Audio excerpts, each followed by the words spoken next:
লাউয়ের অনেকগুলো জালি পড়েছিল, কিন্তু একটা লাউ এর মধ্যে তুলেছি, আর তুলতে পারছি না, সব নষ্ট হয়ে যাচ্ছে।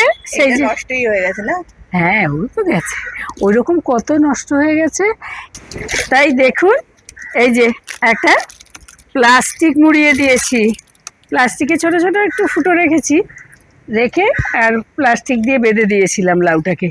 এবার দেখুন, পোকাগুলো ঢুকতে পারেনি, আর এগুলো লাউগুলোকে নষ্ট করতে পারেনি, ফলে লাউটা হয়েছে। এবার তুলে দেব। আগের দিন কাটতে গিয়ে ছুরি দিয়ে লাউটা তো হাত থেকে ছিটকে চলে গেল।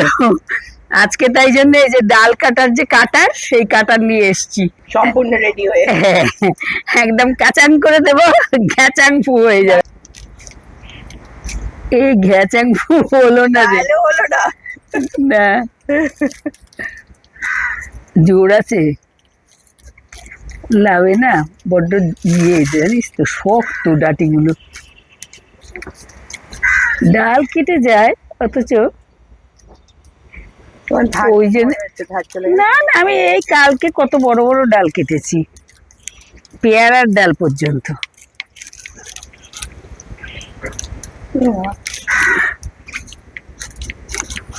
এরকম অপদস্থ তো হইনি আমি কখনো।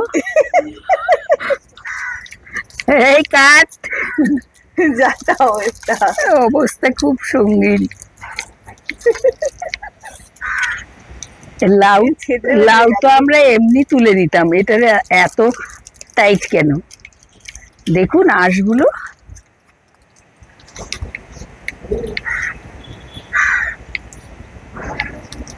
এই যে ফাইনালি কেটেছে, ফাইনালি এই যে কুরুক্ষেত্রের যুদ্ধ করে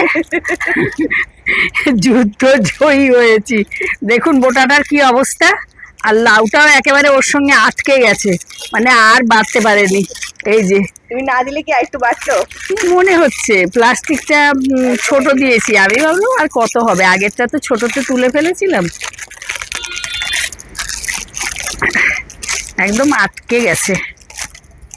ওই অনেকে নানান রকম শেপ তৈরি করে, এইভাবেই বোধ হয় একদম শেপে শেপে আটকে যায়, এটাও আটকে গেছে একদম শেপে। হ্যাঁ, ধরিত্রী মায়ের অসীম করুণা, আমাকে এরকম লাউ দিচ্ছে। আর এই দেখুন, সৌদামিনীর গয়নায় সেজে নিয়েছি।